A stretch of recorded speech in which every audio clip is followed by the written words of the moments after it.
I'm back today with the last couple of things for my Hussif that I made a few weeks ago. I have had this, well, I made this the same time as I made my original needle book. So this is about 13-year-old, something like that. But it just doesn't fit my current scissors. I've given my old stalk scissors to my daughter, and the new ones, it's just not quite long enough and it's a bit too wide because they're just a different shape. I don't want it to be stitched into here at all.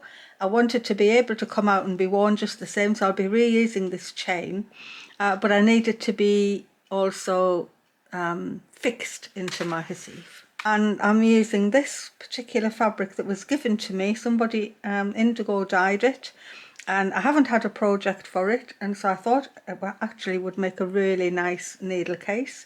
I can just imagine my scissors peeking out from in here somehow. So that's going to be my outer. For the inside, on this one, it's corduroy, this red corduroy, and I don't have any of that left. I don't know where it went, but I don't have any. This bit of furnishing fabric sample from a sample book, I thought that the spotty bit was really nice. The scissors will slide into it quite nicely because it's a tight weave, but obviously it's not the right colour for me. I'm going to get my acrylic paints out and I'm going to paint it. I could do it with Inktense, that would be perfectly fine, but I know not everybody has them, so I'm going to just get some cheap acrylic paint. I'm going to paint this bit here because I think I can cut my scissors case out of that piece. So I've just got my old china saucer that I use for acrylic paints, and I've got these two. They're really old ones. This one's called Midnight Blue, so I don't think that's going to work, but I'm going to have a look.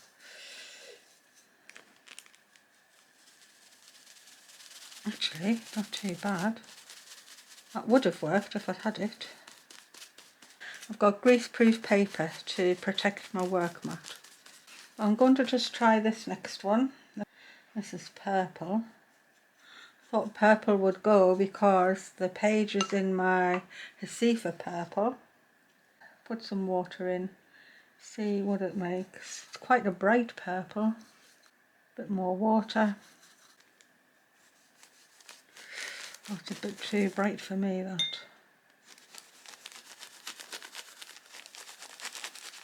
Very bright. So I'm not keen on that. So back to the drawing board. I'm going to go and get another bit. So you can just mess around. This is just a bit of spare cloth.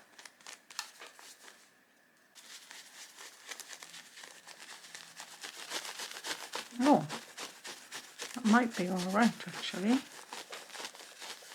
I've lost the spots, mind. That's more like it. Oh, the poor roses. I've had this a while and I haven't used it, so I'm trying to think whether that goes or not. Just put it, I don't mind, put it straight on there.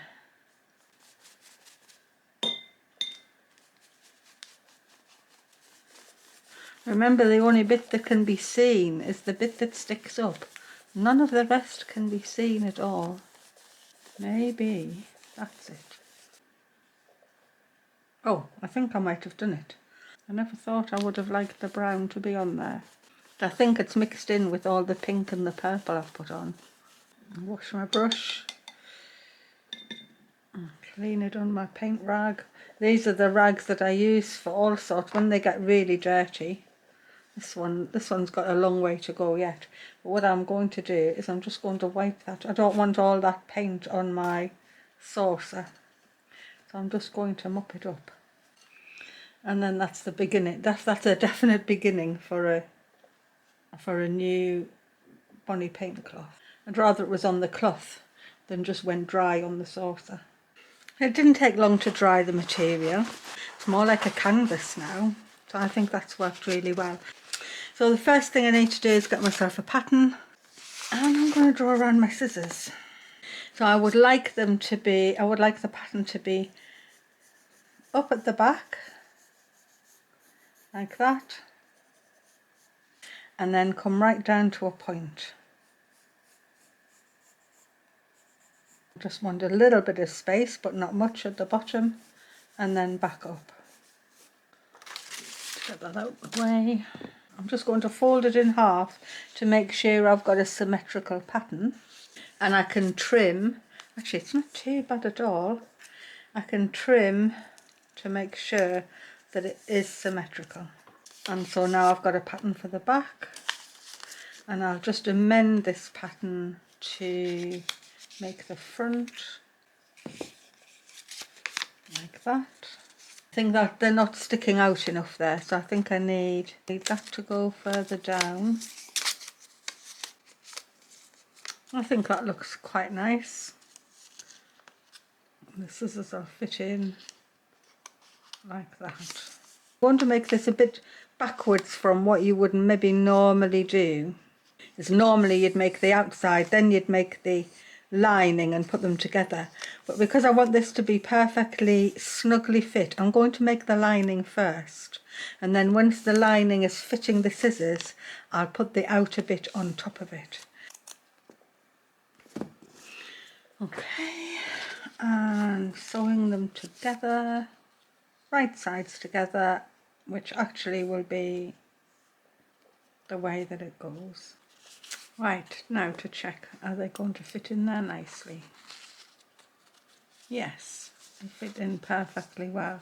They're right down at the bottom. I think I want that to be a little lower. I'm just going to cut it with these and put them back in.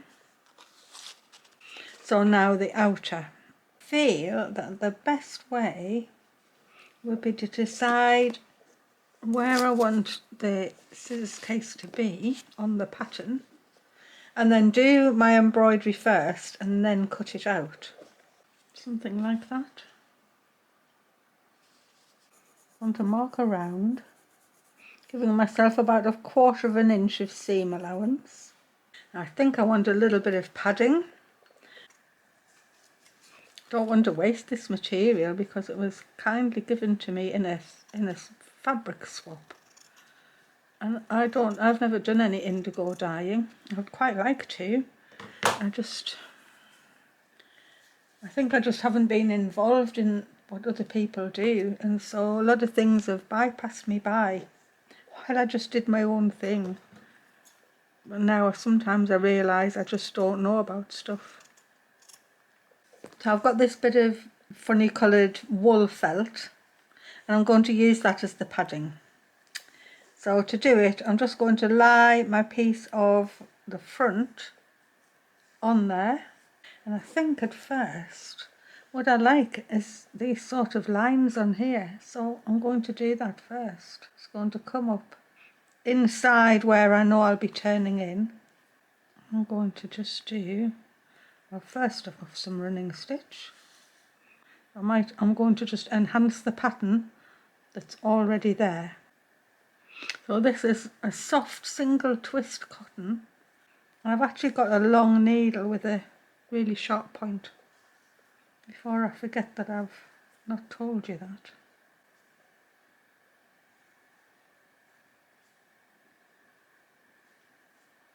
I have a button to put on the front, and I made the button myself a couple of years ago, but I'm waiting to make the colour of it until I see what's going to go.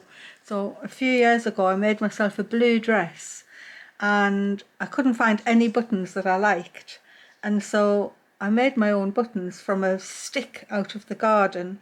I just cut the stick up into slices and drilled the holes in it, and then I painted it to match my dress, and then waxed them or oiled them, and they looked really nice. When I was deciding on what I was going to do here, I thought I'd use the buttons, but they're not quite the right colour.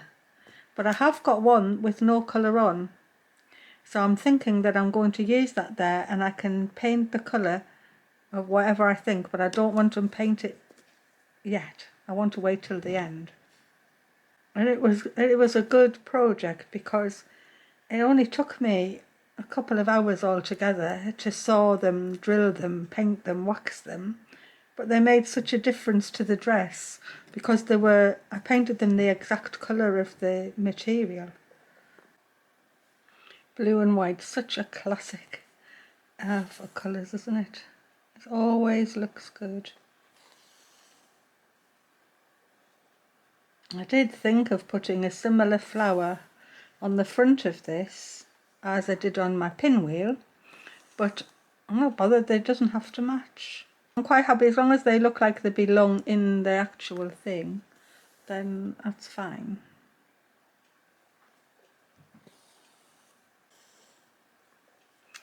And then I think I'd quite like to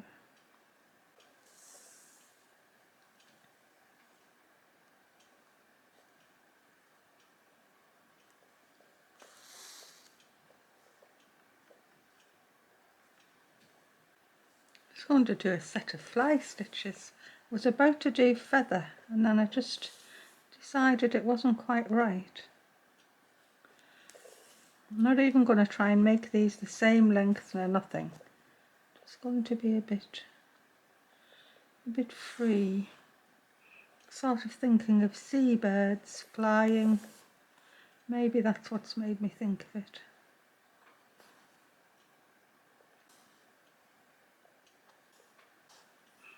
So I'm just coming down and picking up the loop wherever I feel like it.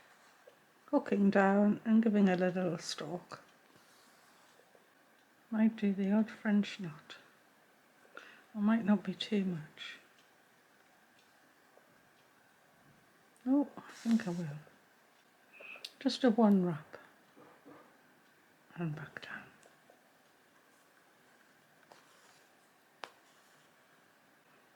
Working my way back up through. I think I'll keep them all on this side. I don't want them spread out all over. Just, it's not a huge amount of embroidery, but it doesn't need to be.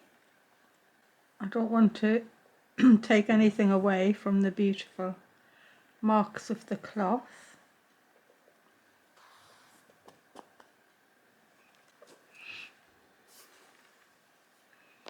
So when that's like that,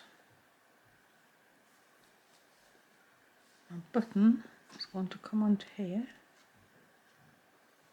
I'm going to cut out and make sure that I've got enough fabric. Yes, I do. Like that. And then I'm actually going to cut the felt away, as I want as neat a seam as I can on the outside. Get my felt back, put the back on here and do exactly the same again. I've cut all the felt back to just beyond the stitching line, and I'm just taking this bit of dark thread and I'm back stitching all the way around the edge of the felt. So I'm not sewing into the felt at all. I'm just sewing the blue fabric, the cotton fabric, but the felt is helping me stay on the seam line. And I'm not going to do all the whole way because I don't want to stretch my stitches when I'm turning it around, turning it inside out. So what I'm going to do is I'm going to just stitch halfway up here, halfway up, then turn this out so I can put my insides in. So I'm just doing small back stitches. I'll just clip the seams, just folded and clipped all the way around the bottom seam. I'm just going to put my thumb in and ease that through now. I don't want to strain any of my stitches eventually, so just push that out. Push it out with my pencil. That's going to look lovely. I'll put my insides in while it's half open and I can get them in.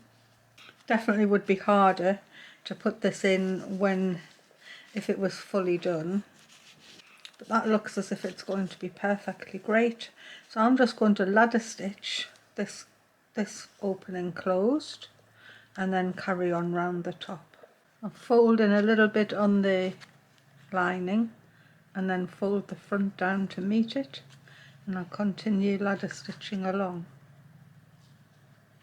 Change to hemming. So I think I'll just snip this ever so slightly.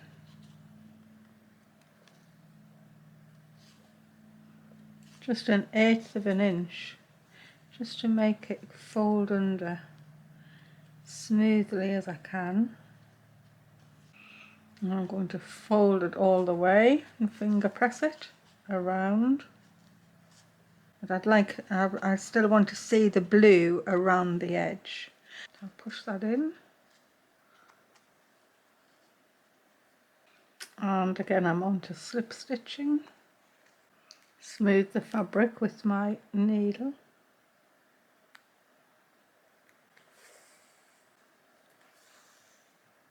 I think that looks more purpley now I've got it in. It looked brown when I did it, but I think it's worked better than the pale blues and the purples that I was trying originally. And there's the last little bit coming in here. I just let my needle help it all in, tidy it up, get all of the edges in.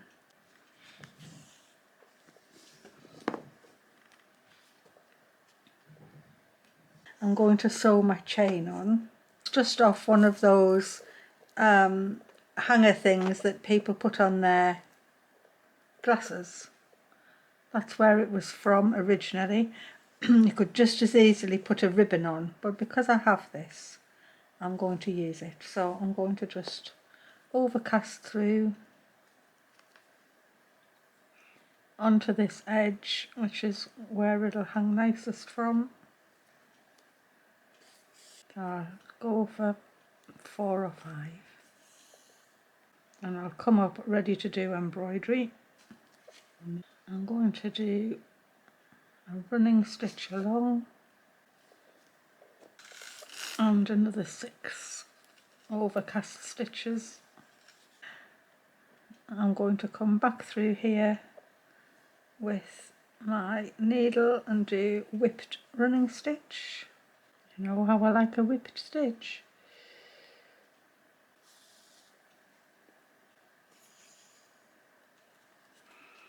Now that's nice whipped running stitch around the back. I need to get back to the middle. I'm just going to, don't want to cut off, so I'm just going to come up through the middle and hide my stitches till I get there. I actually want a double thread. I'm going to take a little couple of overcasts, secure the double thread, and then I'm going to twist it. So I'd like this to be together instead of 2 separate things. So I'm actually going to twist both of the strands, just as if you would do the twine, the fabric twine, but I'm just going to do it with thread instead. So I'm twisting away, crossing over, twisting away, crossing over. And I'm going to do that until I have the length that I would like to have. I'm rolling between my thumb, getting the other piece. It's just how I would do the nettle string either. Twist away and grab the underneath part, twist away and grab it. And it'll make a stable little cord. Just put it down there so I can see it. See if I can grab you further in so you can see what I'm doing. Twisting away and grabbing the other one. K3N has a lovely tutorial on her channel about how to make fabric twine, and this is the exact same method, except it's with thread instead of fabric. The end result will be the same. I'll have a stable twine that's thicker and stronger than my individual threads would have been. I'm just going to carry on until I have it the thickness that I'd like. Should have put something dark underneath so I could show it up. Put that underneath so you can see it. So twisting away, grabbing the underneath. Might untwist a little as when I let go, but it won't untwist much. Just going to carry on until I've got the whole thing done, and then I'll just put a knot in it at whatever length I want. But it just only takes minutes, so I might as well just do the whole length. I'm just going to put a little knot in there, just an overhand knot. That'll stop it coming apart entirely.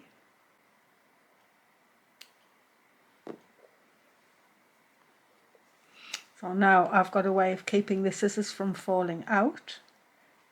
I just need to paint this.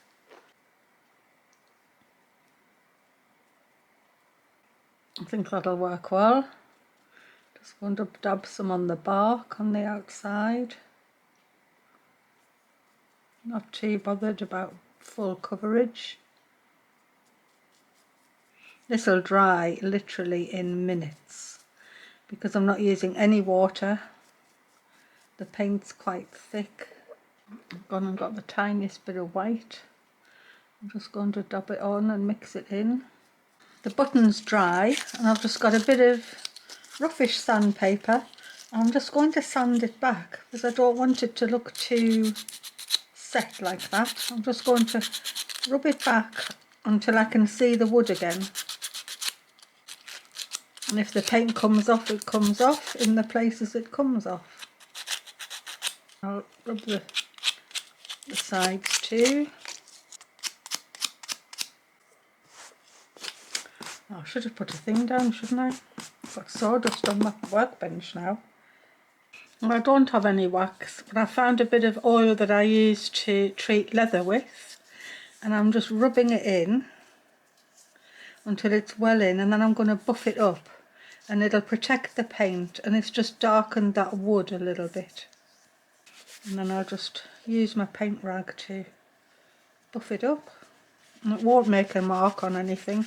There's not enough there to do anything really. Give it a bit of a shine. So there's the blue one that I had before. That's actually more shiny. Anyway, I think that'll fit on there quite nicely now. So I'm going to put it on. I really like that closure. So now when they go in, that can come across them and stop them falling out. So that's that bit done. So I'll bring the Hussif in. I know it's going to fit there and my chain will be in, but actually I don't want this to fall out, so I'm going to attach a press stud each side, which will just press stud that in so that when it's in my book it's in, and when I want to take it out I can take it out and it goes around my neck. Well, something else I wanted to do, and I've been half practicing and I am in uncharted territory here, but I feel as if I might have it working, and so I've turned the camera back on before I show you the finished thing.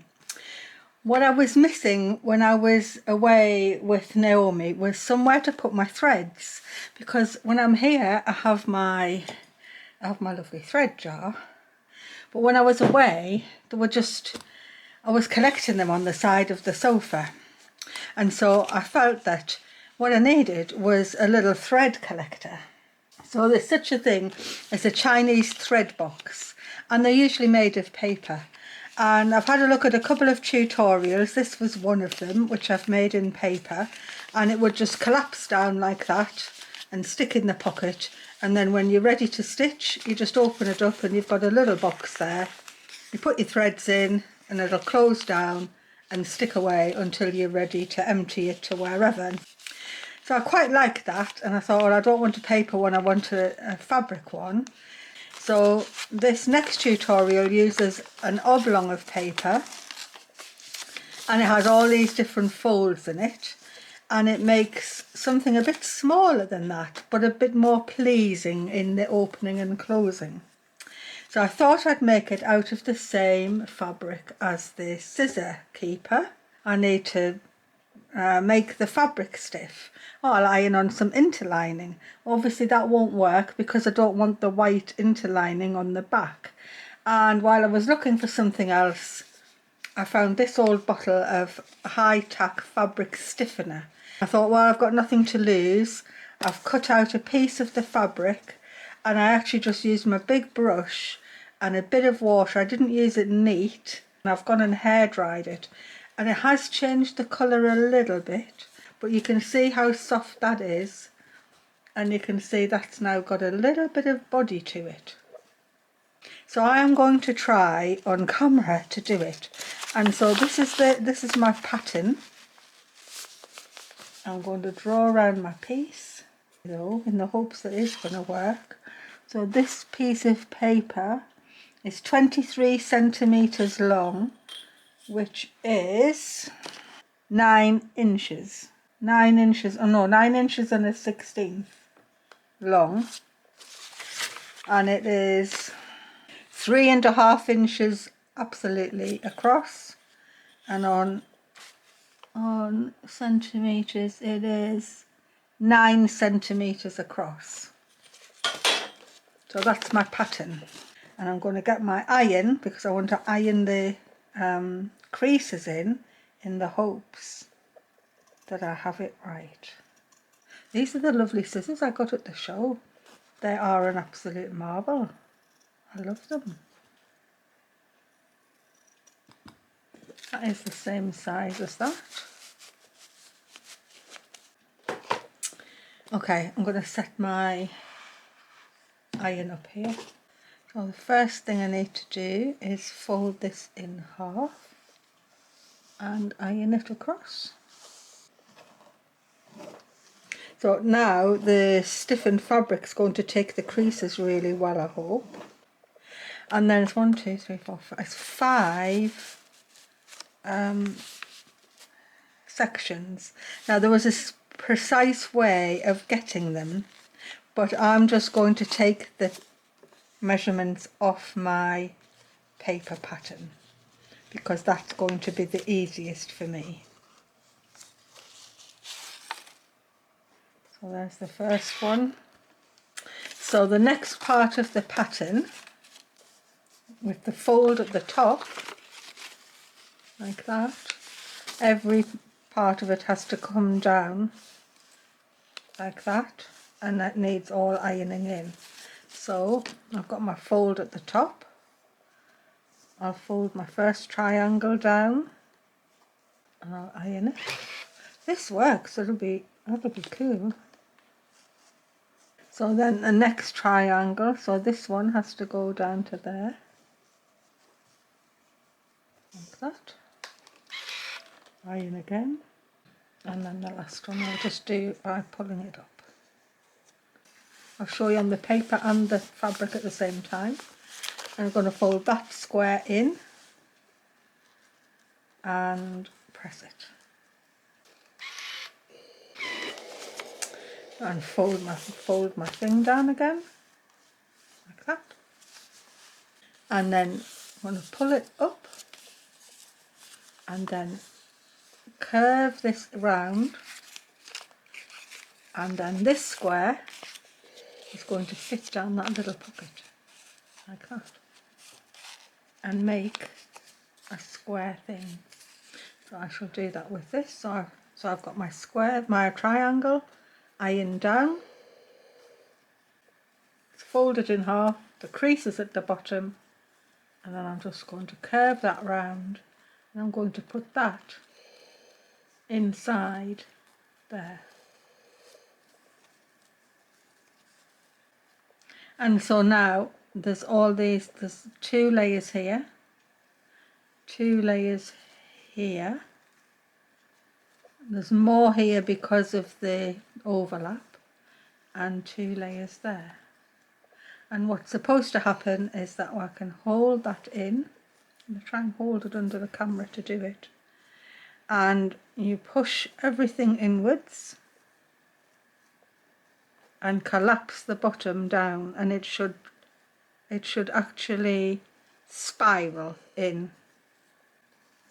I'll do it with the paper first. I'll get the action. So, and push in with the paper, with the inside layer. Push, push, push. And it sort of starts to spiral, and all of a sudden there's the bottom of your box. It spirals in. That's what I'm trying to do. So I'm going to push, and they should, there it starts to go right under the camera so you can see it. And I'll just help it along.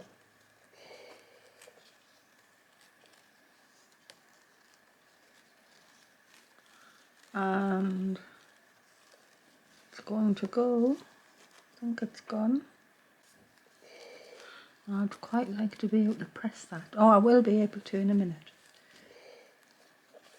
Okay, so I have got the little, hope you can see that, let's have a look. There. I've got the little nice thing in the bottom, it just needs pressing. I can't press it yet. So then that's the bottom of your thread storage, and then the same thing happens on the top. So I'm going to collapse it in and then give the whole thing a press. So it comes like this.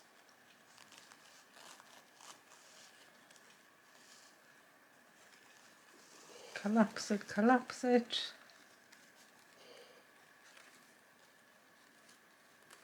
And hopefully it will all lie nicely. Bit of a jiggery around. And there's the top. So obviously I haven't got it quite lined up. I think that's just because I'm doing it in fabric. I'm going to just pull it around and then give it a really good press. I think it's just the fact that it's fabric. But once it's pressed in, I think it'll be fine. That's it. Just needed to pull on the corners to pull the folds in. That's what the problem was. So I'm going to turn it over and I'm going to do the same on the back. Right, I'm going to press it while I've still got a hold of it and see what happens. Give it a good press. Give it some steam. Turn it over. I'm going to do the same. Give it a bit of steam again. It's the first time I've done one in fabric. And only the second time I've actually done one, because the first one was the paper one. I think I need to do some stitching to keep that together. So what I'm going to do is actually open it up, and where the join is, I'm going to secure that. That's here, because it isn't paper, it's fabric. And I feel as if I need to secure it. I'm going to hide a knot under there.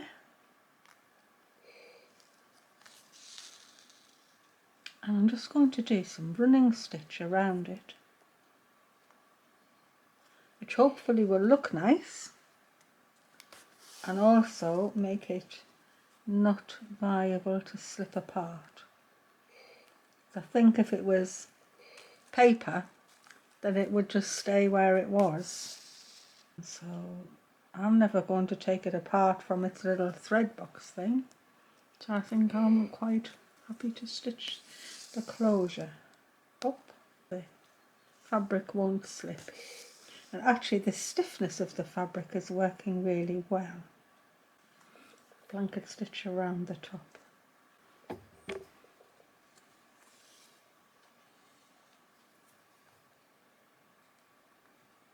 Just because that is a raw edge now, and I don't want it to come apart. I start to threads to come off when I'm opening and closing the little thing. I think I've actually finished now. I've gone round the top edge with some blanket stitch, and where the creases are coming through I've gone short because I didn't want anything to be in the way of the folds. And then when I was back to the beginning, I still had a bit of thread, so I've just done another 2 rows of running stitch there, just as decoration. I haven't done anything on the bottom. It could be folded a little bit better. That fold is definitely not very good there, but it actually works really well. So if I've been sewing and I'm not at home, I can just put my threads, my bits of pieces in there like that, and then collapse it down, and it'll just go in the pocket. And then when I get home, I can just open it up like that and empty it out, and it's just going to be perfect. And I'm really pleased. It was a bit of an experiment doing that in fabric. It definitely is not quite right here. Definitely could be fiddled with, but I don't know whether I need to. I'm not, it doesn't have to be perfect, it just has to work and it has to look pretty. But the bottom, see if I can get it up to the camera to show you, inside the bottom it's definitely worked. It's closed, there's no holes there, if you can see that. And then it just sort of pushes and collapses in, and it makes a really pretty edging. I'm really pleased that I've put the blanket stitch on there because it makes it look extra special. In fact, let me just show what it is now. So I've got my little fox needle threader there now. I can take my needles out of here and put them in to where they belong. My thimble goes back, the tin gets closed.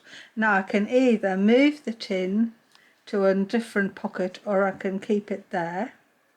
My scissor keeper has its press stud there and the press stud on the back and the lovely painted button that was just from a stick. And scissors fit in. I wrap that around the button. That'll stop them falling out. The chain goes in and the scissor keeper just press studs on, and then that can't fall out of there either. And then my thread keeper can either go there beside it, or I've got a feeling maybe I take 1 or 2 of these out and fit it in there. Let's have a look. I think it maybe needs to go there. So I'll put them in. Put them in. And so my little Chinese thread box, made out of fabric, can sit there. And everything will still close up. The pin wheel is stitched on now, so that stays there. Actually, I still haven't put my name on. Going to do that now. So now that my Hussif is officially finished, there's nothing else I can put in or do with it, I don't think. I am going to put my signature on. So my signature, 1 or 2 people have asked me in the past, and I said at some point I would explain, and so I don't ever put my initials on really. I put a bow and arrow on. I have to turn it round because I'm left-handed and I'm coming down that way. So what happened was, when I was about 8 years old, I found out about a famous person. So the man's name's Robert Thompson, and he was a furniture maker at the end of the 1800s. I think he died in the mid 1900s, at the 1950s, and he was really famous. He carved furniture, church pews, all sorts. But his signature of what he carved on every piece that he made was a mouse. And so he became known as the Mouse Man. Now, I was about 8 years old, and my mum was telling me about the Mouse Man, and I was already doing drawing and painting and things like that. And it just seemed very sort of romantic to me that this person never had his signature, he just had a mouse. And so I was like, well, I don't want to put my signature on anything. I want to put a mouse on. And my mum was saying, well, he can't put a mouse on. The man's that he puts a mouse on. And I was going, well, what else can I do then? And so my mum said, well, it was all sorts. Should there be a butterfly? Could it be a flower? Could it be all these different things? And I don't think I was happy with any of them. And then all of a sudden she said, well, it could be a bow and arrow because of your name, and you were named after Maid Marion anyway, because the story goes that the family thought she was having a boy. I'm the eldest of 4, and everybody thought she was having a little boy, and so they'd picked out boys' names. And my dad had taken her to the pictures, and she was watching Errol Flynn being Robin Hood when she went into labour. And so when I came out as a little girl, the first name that they decided on was Marion. So as soon as all that came out, I was okay there, I've got to have a bow and arrow then. And so I just started to draw a little bow and arrow on everything that I did. And over the years, it just became a thing. It didn't matter if there's a quilt, it just gets the bow and arrow on and the date.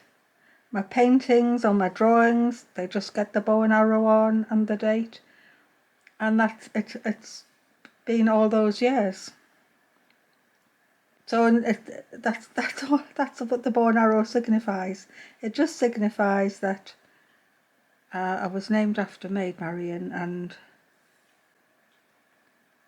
it was just what I came up with, or my mum came up with when I was little. And these traditions start, and you just carry on with them. I haven't got a point on that arrow, look. And I never draw it on, I just sort of make it up as I go along.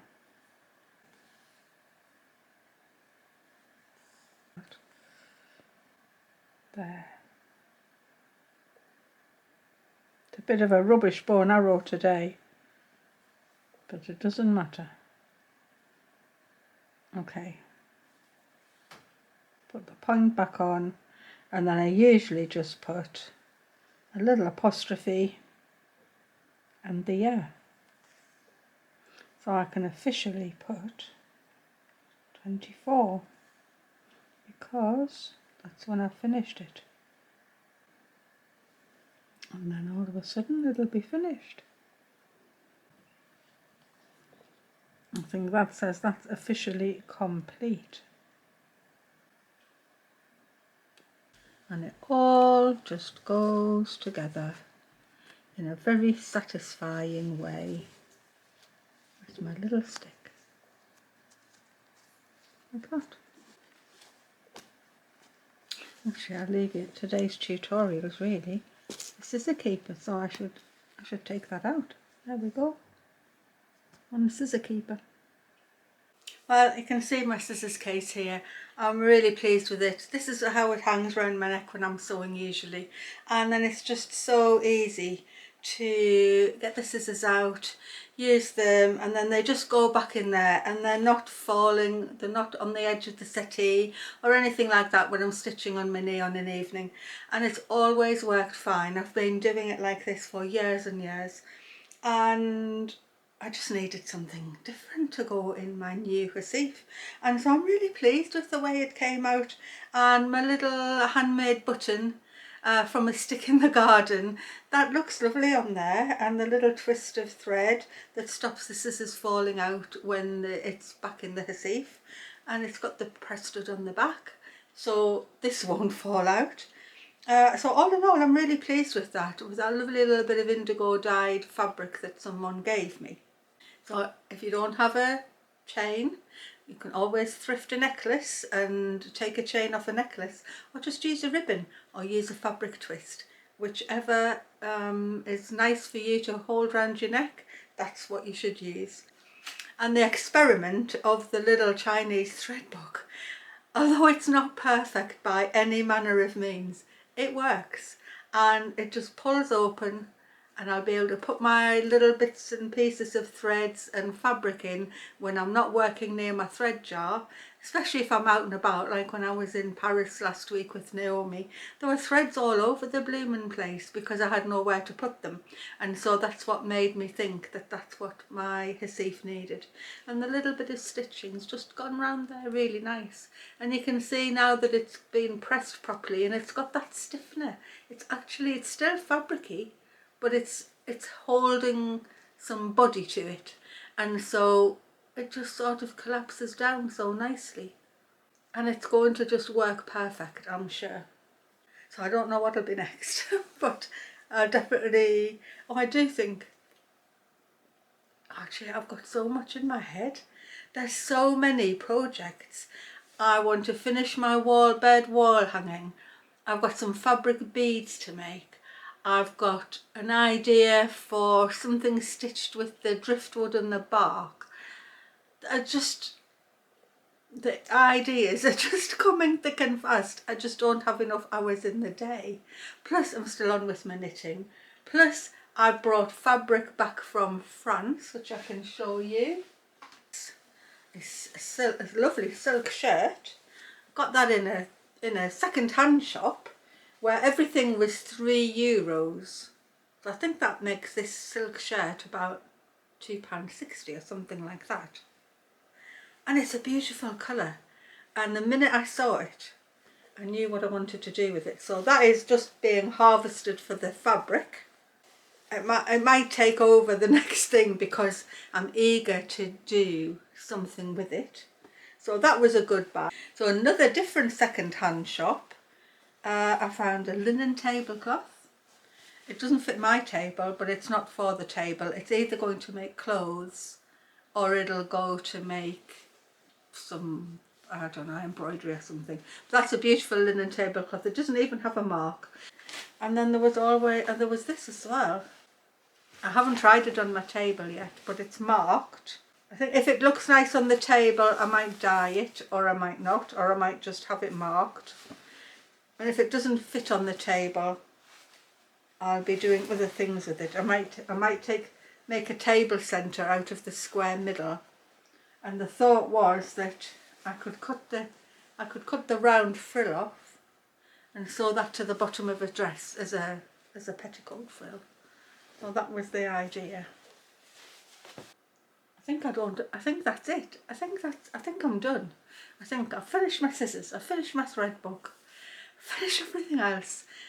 Thank you so much for all of the comments you've sent me about the garden video. It was really difficult for me to get out there, and I wasn't intending to really speak about what I ended up doing when I started. It was just going to be, I'm doing my garden. It just sort of happened once I started. And it's been heartwarming to read all your comments and people who've told me about similar things happening to them, and how they lost their spark for their garden or for whatever they were doing, and then how they got back to it years later. So I am hoping, in fact I would have been out there today, but I was finishing my scissors case and then it started to rain, so I'm hoping that over the Easter weekend that I will get out there and I will do something, and I'll need to keep it going, but I do feel as if I'm more into that frame of mind of doing it. So I'm fingers crossed on all that. So thank you very much for all of your comments and everything. All the super thanks, and the people who are sending me things on Ko-fi. I do keep intending to do more filming for that. I never seem to get the chance, but I will do, and it will go on there.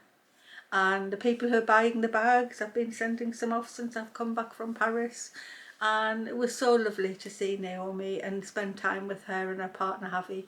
They're both absolutely wonderful, and I'm just going to say thank you and bye, and I'll see you next time on the next visit that you make to Marion's World.